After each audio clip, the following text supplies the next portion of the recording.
Break It Table is brought to you by Nikki Hits Beauty Studio, Bana Musadi, Douala, and Jungle Hawk, Boya.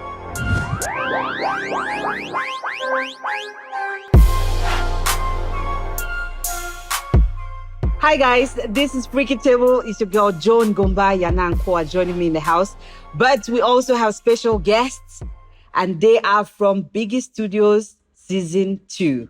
They are finalists, they are women, they are beautiful, and they're here to tell us everything that they learned from that experience, as well as life after a reality TV show. Ladies and gentlemen, please welcome Fhish and Magdo. You guys are amazing. Oh, great. I love did you guys, choose white at some point to wear? Coincidence. Oh, nice. Looks like your spirit was in the house. Yeah, kind of. It's so good. By the way, let me reintroduce my co-host. This is Yana, and this is Elonge or Kwo. We call him Elongish or John Sweet. Yes. Or, aka Patricia. Or Feli. Yeah, Patricia, Shakiru. Continue the show. So we're all here. This is almost like a Biggy Studios semi, what do you call it? Like semi-reunion. So we have the two key names, like especially Patience, her name was every second of the show. We're like, okay, what is happening? And we're definitely here to discover Magdo more after the show. So it's really, really, really amazing it looks like you guys like fashion, because there's like see-through shades, everything happening here. The lover of fashion? I love fashion. Everybody loves good things. So I love good things. Okay, yeah, you. Just saying.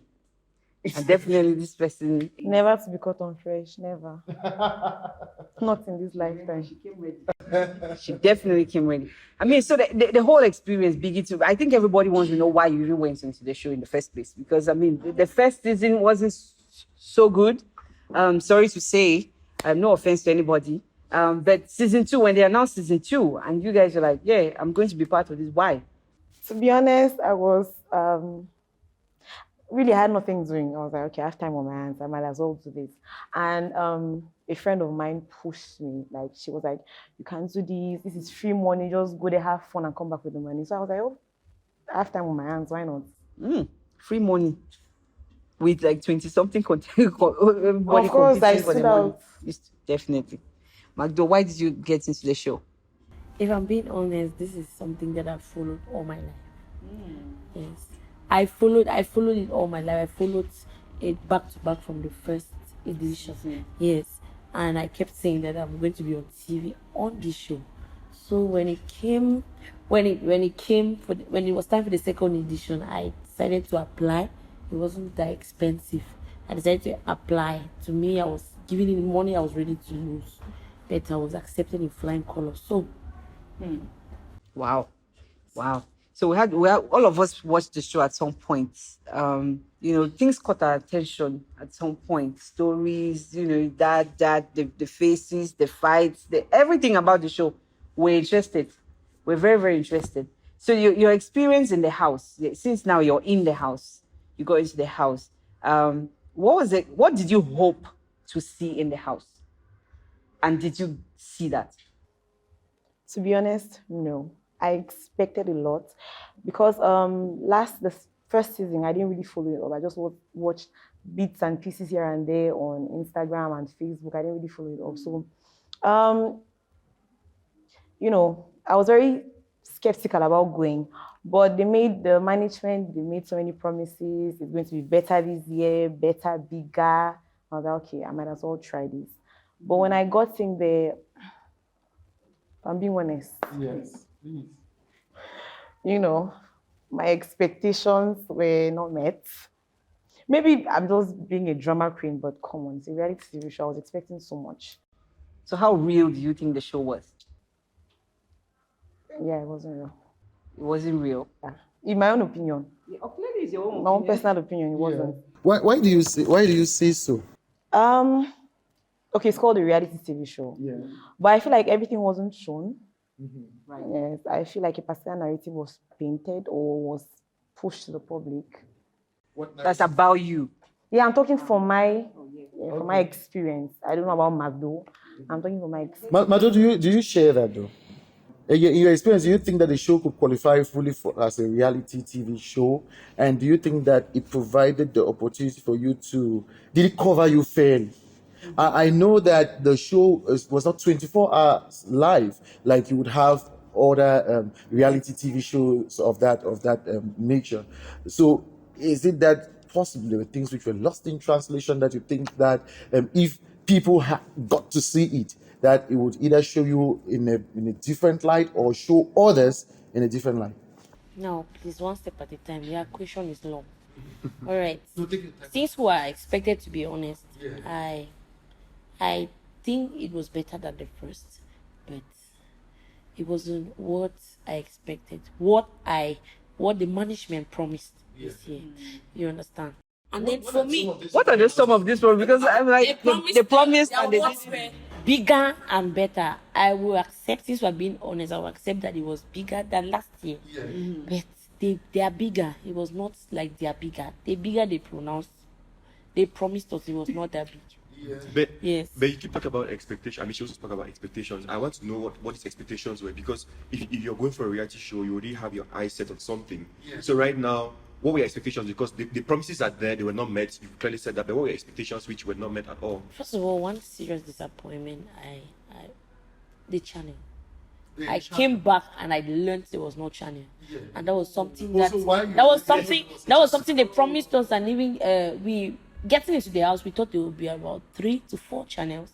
Yes, that's CMTV, Rabbit TV, and another TV to rebroadcast, but there was no channel. And did you expect this to be like a 24-hour live show? That was my expectation. Yeah, I was about to say that because they never made mention to us it was not going to be 24-hour live. No, I was in there. Yeah, pick and exactly. I feel like a highlight I show, was actually. exactly. Highlight show. Talking about how it has exposed me, I went into the house as an actor. About the singing part of me is something that I've shy. I didn't like it, but now it opened way for me, so I grabbed it.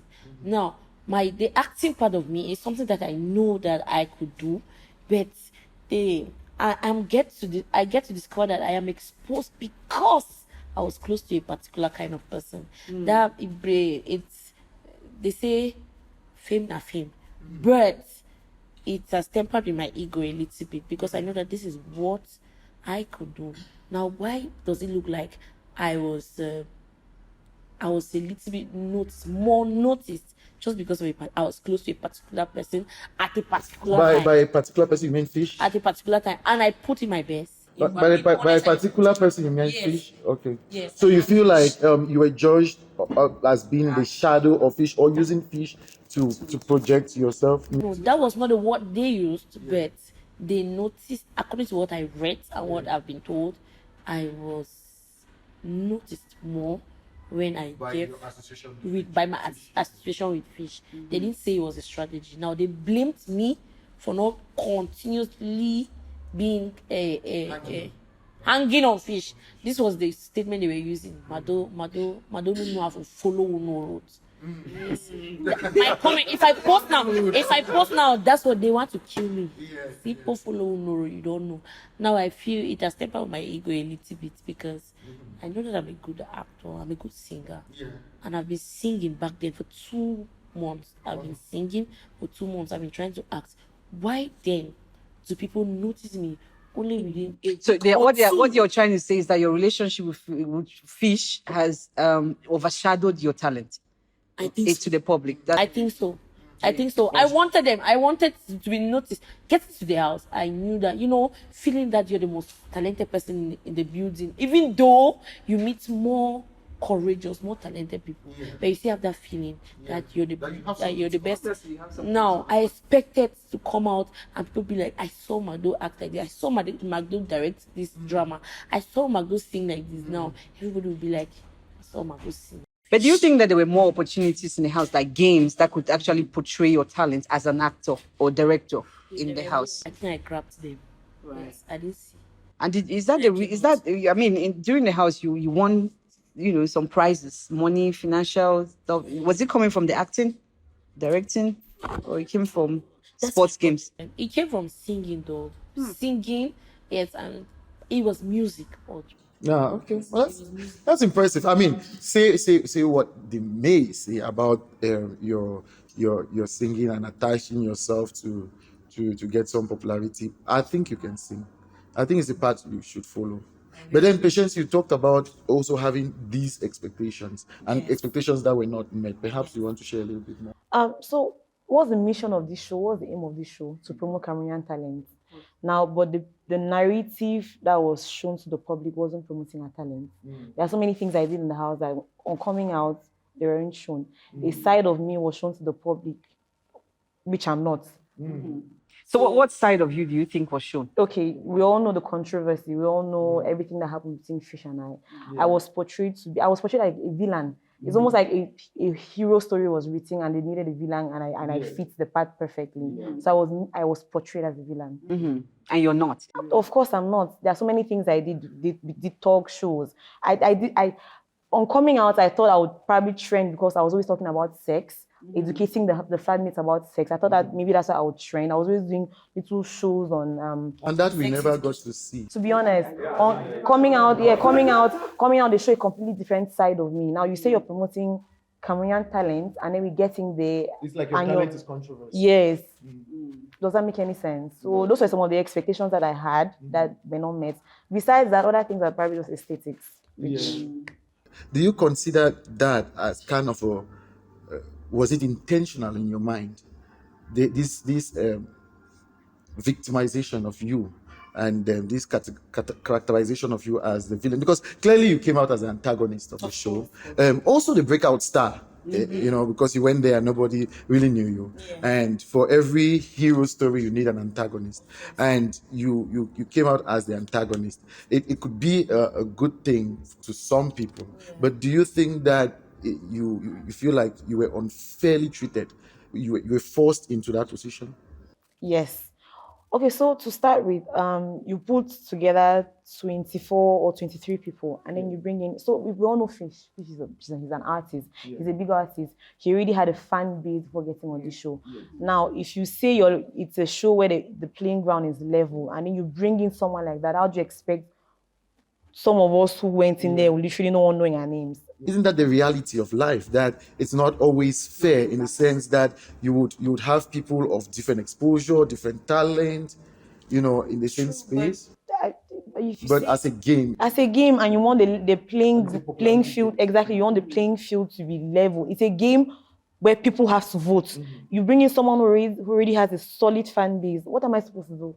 What amount of talent am I supposed to show? We are talking about people because, to be fair, Noni White also had quite a bit of. I'm talking about someone I knew before I didn't know Fhish like that, but I heard his music before. Yes, so that's why I'm bringing up his name. For Noni and the other guys, I had no idea. It's when I got into the house and I was asking. Oh, clearly Fhish was a bigger deal. I mean, Fhish Noni is not. There's no comparison in terms of their fee. Yes. So to me, I thought clearly the playing field is not level. So did you see Fhish as a threat to you? I mean, like a huge competitor. Of course. Right. Did you feel the same way? Magdo, for someone who was very close to the Fhish now. At the point.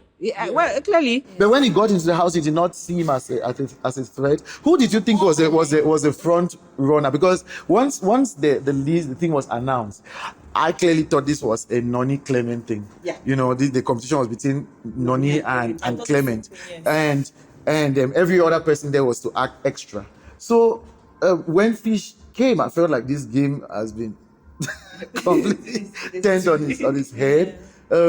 It wasn't guaranteed that he would necessarily win because people can show parts of themselves that might make people even not like them too. So, but it made the game even more interesting.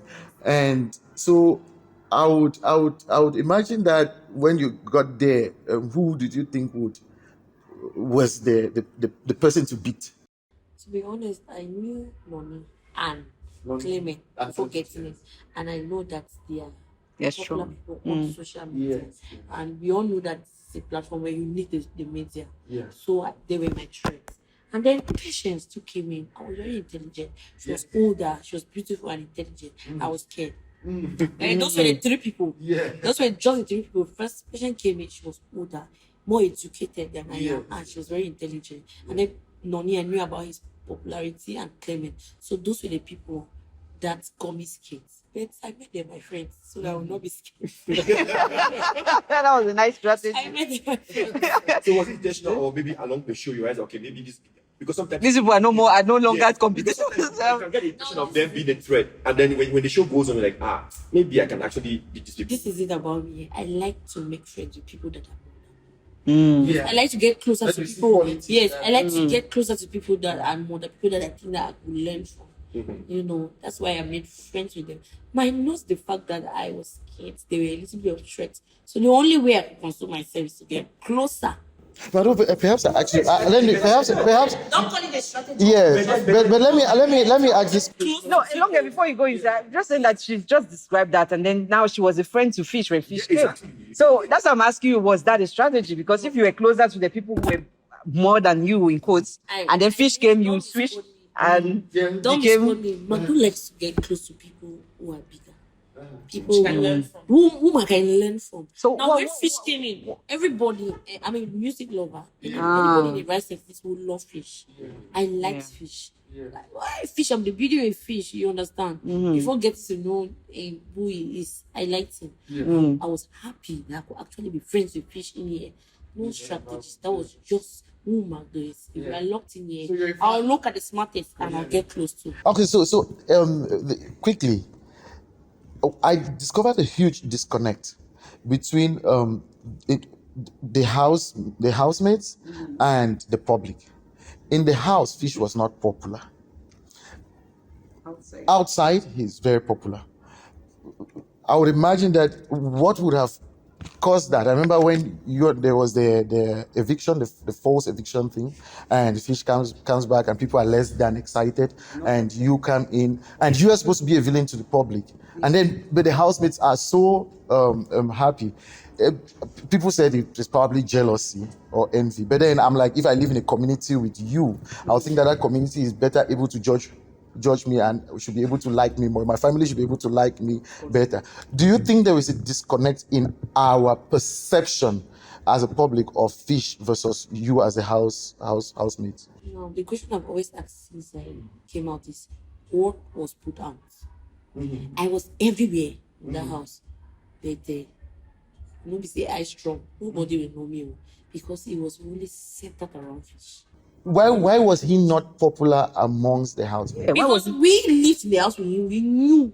So you knew the real Fhish. Yeah. We know exactly who he is. We know where he puts his head. We know how he eats. We know where he pulls. We know everything. Yeah. Now you guys are just see what we want to see. No, they want you to see.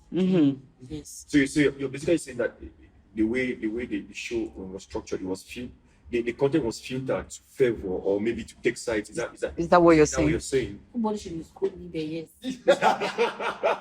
We'll not be squatting, but yes.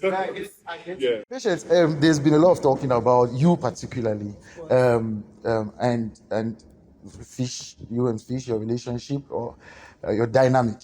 And one thing that has been recurrent is that you owe him an apology. A lot of people have talked about your reaction to him groping you. Do you think your reaction was extreme? And secondly, do you think you owe him an apology? So I'll throw back a question at you. What am I apologizing for? So everyone is asking for an apology. Why should I apologize? Talking about my reaction, all the public saw was my reaction. The public didn't see what pushed me to react that way. Yes, people, I've been seeing a lot of things I've been writing online. People talk about, I kept going even after he apologized. All you guys saw was an apology. You guys didn't see the gaslighting. You guys didn't see the manipulation. All of that wasn't true. You say the gaslighting and manipulation. Can you elaborate a little bit? Maybe not, but I think we all know what gaslighting here means. No, I mean like not the words, but no, I'm saying like the insults, the name calling, yes, making me feel like what happened didn't actually happen, like I'm insane, like I'm not sure what I'm talking about. So all of that, you couldn't see it. So all you guys saw was my reaction. You didn't see what pushed me to react that way. And I also reacted that way because something happened in the house. It was an incident happens. Clearly, a rule was broken, and it wasn't ever addressed. If I had someone else to turn to, it would be a different thing. Yes. And that entire experience made me realize that we have so much unlearning to do. It saddens me that we still live in a community where the only thing people address as sexual assault is rape. It's heartbreaking, to be honest. When that happened, I spoke about it. Now, if it's like living in a house and something happens with a child and you run to your mom or your dad and they clearly ignore you, what do? You have to cry out for help. Yes. I didn't want to. I don't know if they showed you guys. The scene we heard you wanted to leave. It's okay. I can understand. It's okay. Okay. I don't know if they showed you guys the conversation I had with Fhish, and I was trying to explain to him the reason why I acted the way I acted. Yes.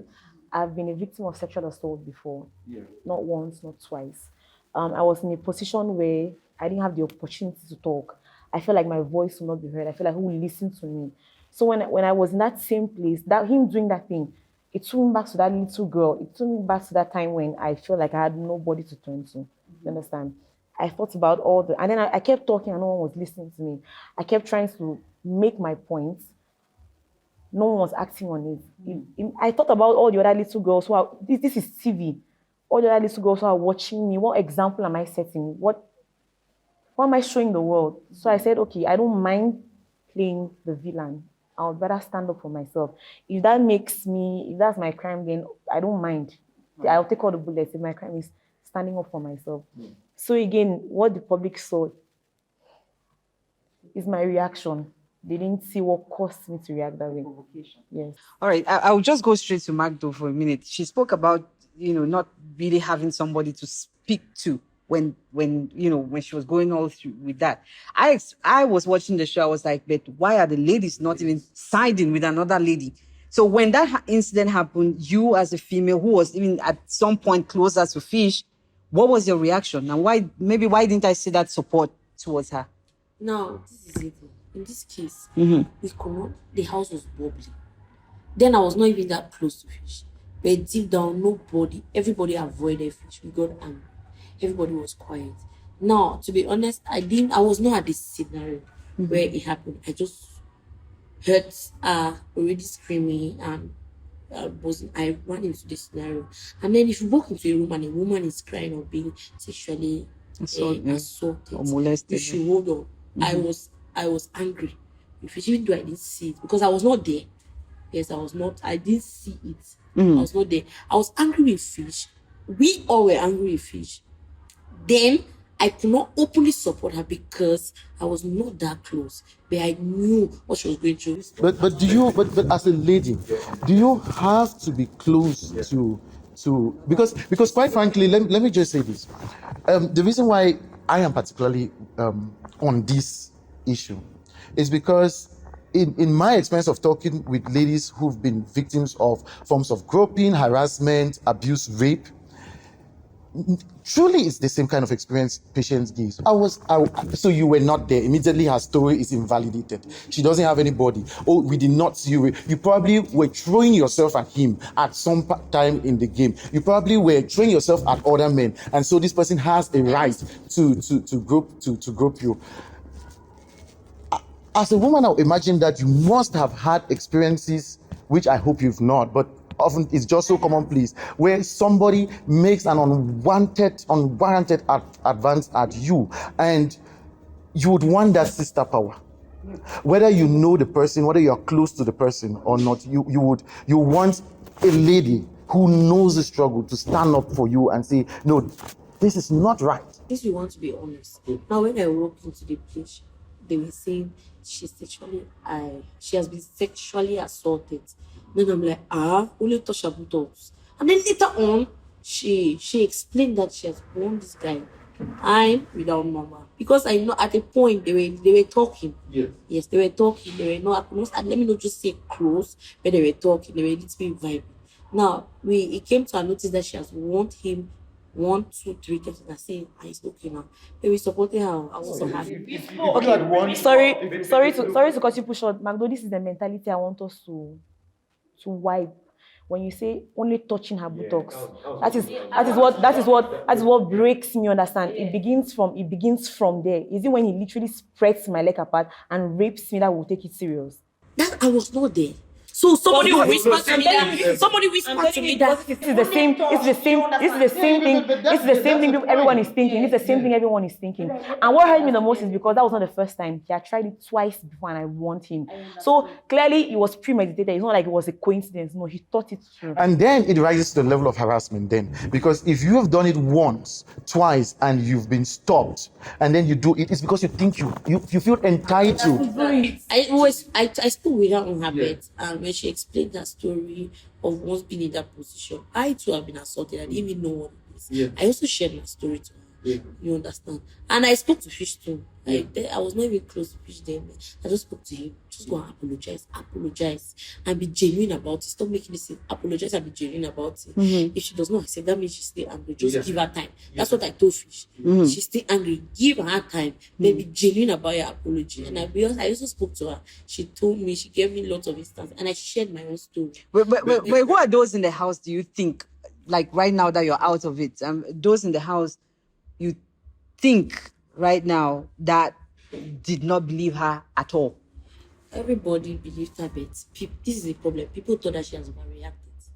Yeah. Mm. Yes. So they believe the act happened. It was not that they didn't believe her, but people thought she overreacted. Mm-hmm. Because for a lady who's been a victim of sexual harassment, there is some level of reaction that is appropriate. Yeah, you're not supposed to react this way. You're not supposed to. I can call it ignorance because I could be part of them. Yeah. Mm-hmm. When I spoke with patients on her bed, she gave me her instances, and mine came to me. I said I've been assaulted as a child. I didn't know what it is. I did, and it just dawned on me then that I've never opened up this to anybody. You understand? Mm-hmm. Then I would have been part of the crowd, to be honest with you. I'm patient as well.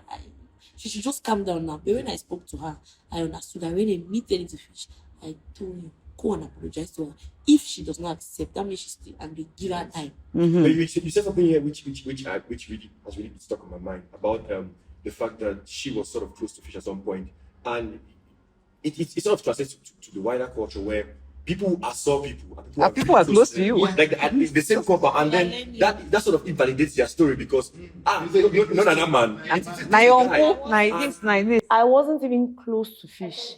It's only it's only drama king. You come P, Mama P upstairs and coming down. Now we thought that they are close. So that's the thing. So now, but now you have to listen to you have to get the story from our point of view. I listened. I did listen. That's what I'm saying. You have to go to that extent to do that. Do we really need how many people are going to listen to a story like that for them to believe her? You understand? So what the point I'm trying to make is in such instances, right? It's about not really knowing that it is wrong. Yes. It's just a wrong act. It's wrong. You don't care. Because right now, with what you've said, it sort of gives me an insight into what other houses were thinking. Because she's close to Fhish cannot really do that, or maybe the vibing, so she's overreacting. So I think there is a lot of education that has to be done. And quite frankly, patients, let me just say this to you. I am very happy that you stood up for yourself. Yeah. If nobody told you that, I am very happy that you stood up for yourself.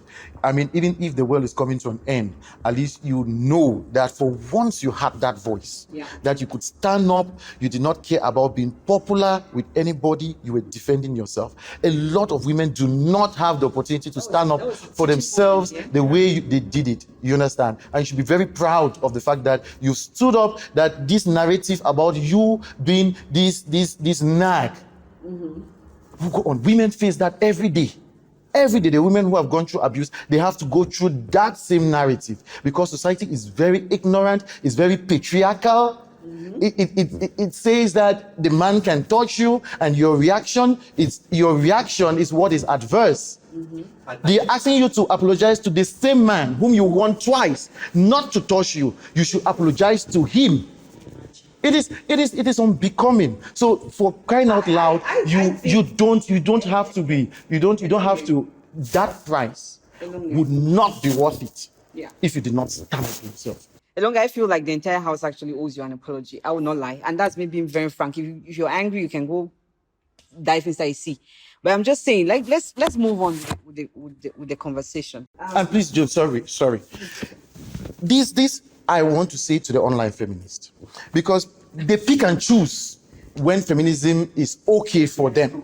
I saw all of these women, and your problem was women.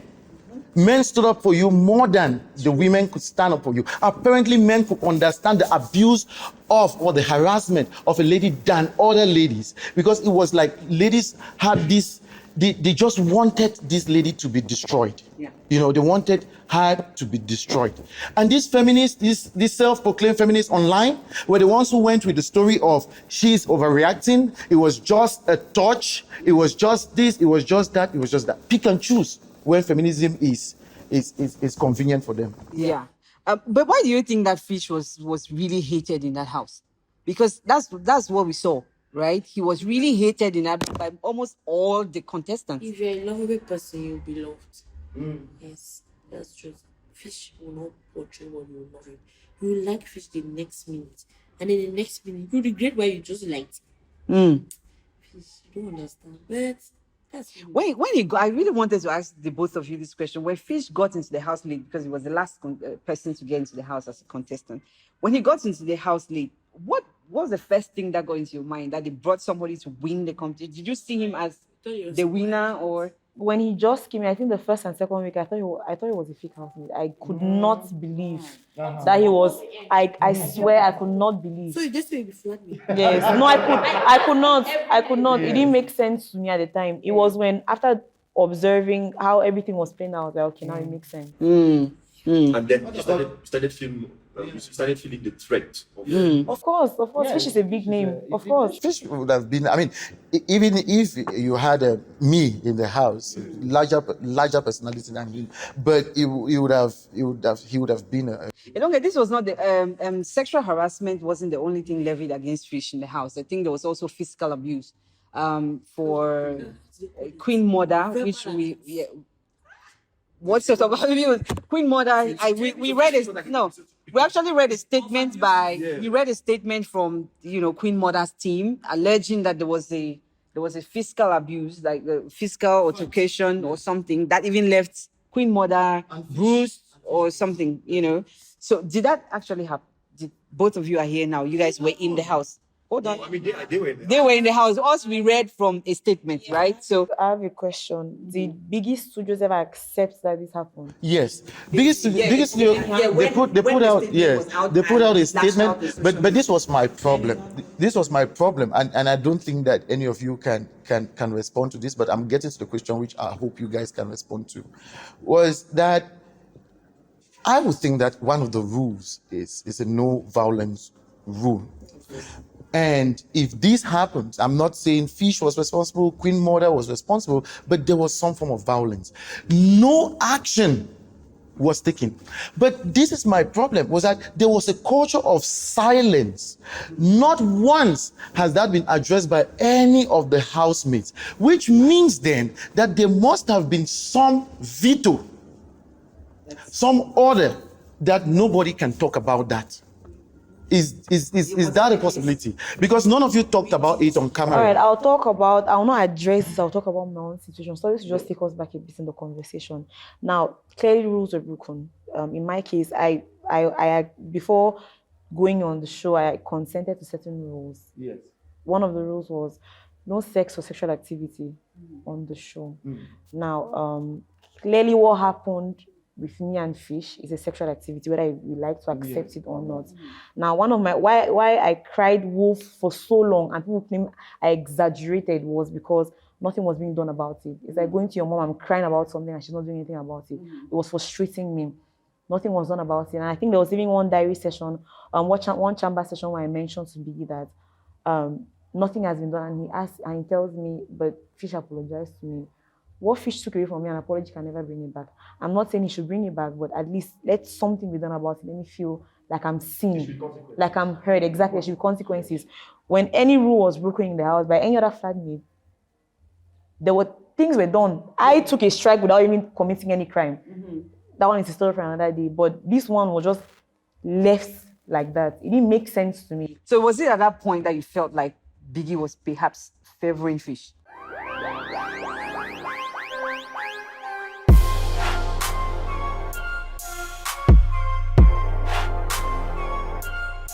Freaky Table is brought to you by Nikki Hits Beauty Studio, Bonamusadi, Douala, and Jungle Hawk, Boya.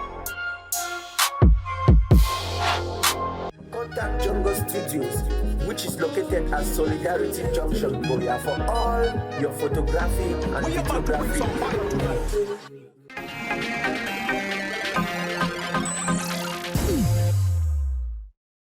Thanks for watching the dopest TV show right now. And don't forget to subscribe so that you can continue seeing our beautiful faces. Scratch that, my handsome face. Alright guys, and to never miss a thing, follow us on all social media platforms at Freaky Table, Instagram, Facebook, and yeah, stay tuned.